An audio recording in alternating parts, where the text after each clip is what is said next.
गोटे सुंदर जंगल रे गोटे सिंह गोटे हाथी गोटे हरिण और गोटे मांकड़ रोते से माने सब अलग अलग रोते और प्राय समय रे छोट छोट कथा को नहीं झगड़ा करुले केही काहाकू सहयोग करुनथिले।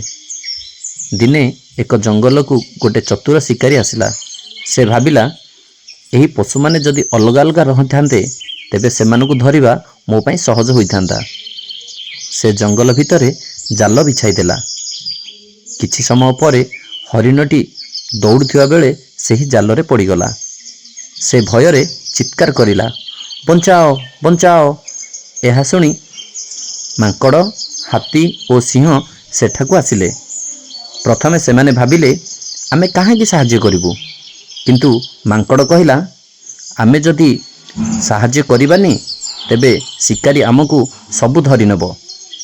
जनक परे जणे आमे निश्चित रूपे फसीजिबा। जदि आमे मिसिकी काम करिबा तेबे आमे जीति पारिबा। तापरे समस्ते मिसिकी योजना तैयारी कले। हाथी तार शक्ति रे जाल को टाणिला, सिंह दांतरे जाल काटिला और मांकड़ द्रुत गति रे दौड़ी शिकारी आसुछि कि नाही ताहा देखुथिला। किछि समय परे हरिणटी मुक्त होईगला। शिकारी दूररू एहा देखि भୟରେ पळाइला और जंगल छाड़ी पळाइगला। सेही दिनरू समस्त पशु मिसिकी रहिबा आरंभ कले।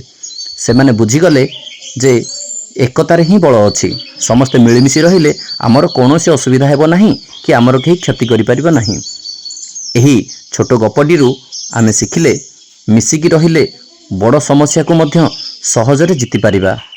आज आमे समस्ते जानिले जे पशु पक्षी ठारू आरंभ करी मनीष पर्यंत समस्ते गोटिए परिवार परी स्नेह ममतारे बांधी होई एकाठी रहिले आमर केही क्षति करि परिबे नाही, कारण एकता ही बल।